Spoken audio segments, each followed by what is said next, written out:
FIR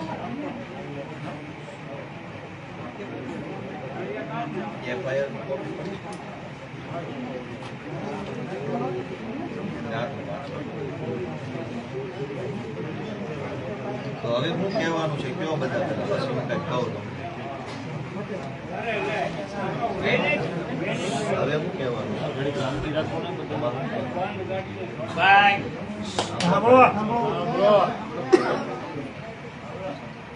શેની હું ચાલુ કરું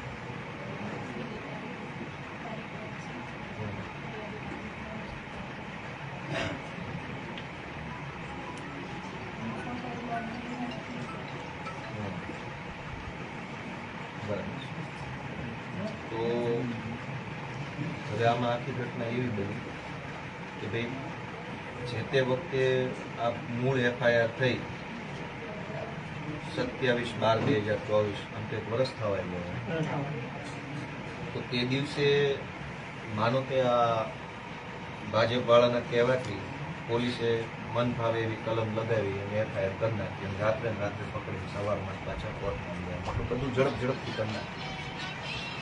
હવે એના પોલીસવાળાએ એવું કીધું કે ભાઈ આમાં પાયલબેનનું નામ તો 100% ખોટી રીતે છે પણ બાકીની 2 કલમ ખોટી રીતે આવી ગઈ એવું લખીને એને આપી દીધું. આ સમરી શબ્દ છે, કાયદાનો શબ્દ છે, સી સમરી, સી ફાઇનલ.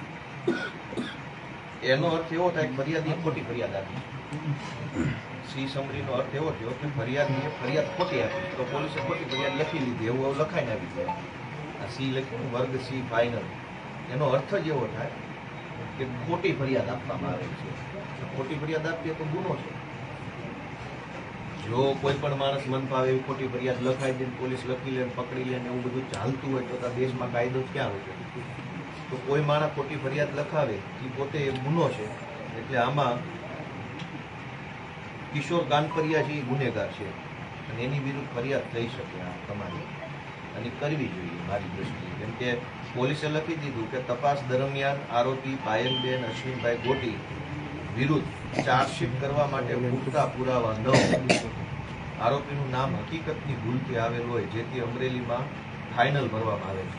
તો પોલીસ પોતે લખે છે કે આની વિરુદ્ધ કોઈ પુરાવો નથી તો જે તે વખતે શું કામ અડધી રાત્રે પકડી ગયા અને જેલમાં લઈ ગયા અને પેલી પરેડ કાઢી બજારમાં સરઘસ.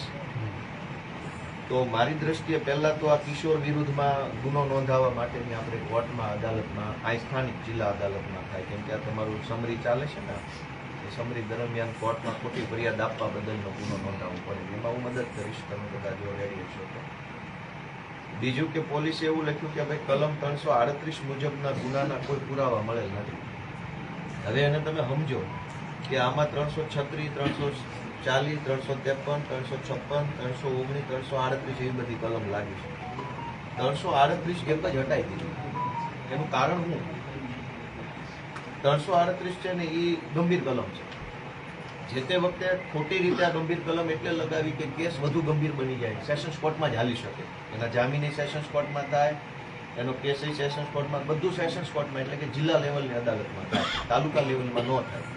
338 આ વખતે હટાવી દીધી. એનો અર્થ એ કેસ નીચે આવ્યો તાલુકા અદાલતમાં, જેથી કરીને કેસની ગંભીરતા ઘટી ગઈ.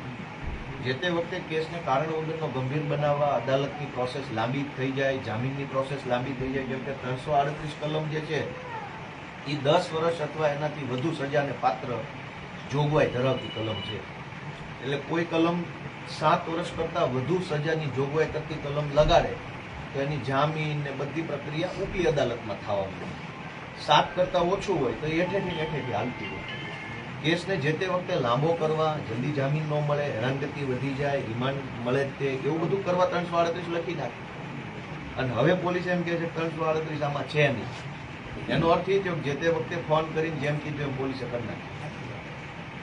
અને જે માણસે આવું બધું કેવડાવ્યું એને સરકારે મંત્રી બનાવી દીધો અને એવોર્ડ આપ્યો. આ કૌશિક વેકરિયાએ આ બધી હલકાઈ કરી એનો એવોર્ડ આપ્યો એને.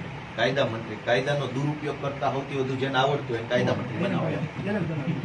એટલે એ હવે આખા ગુજરાતે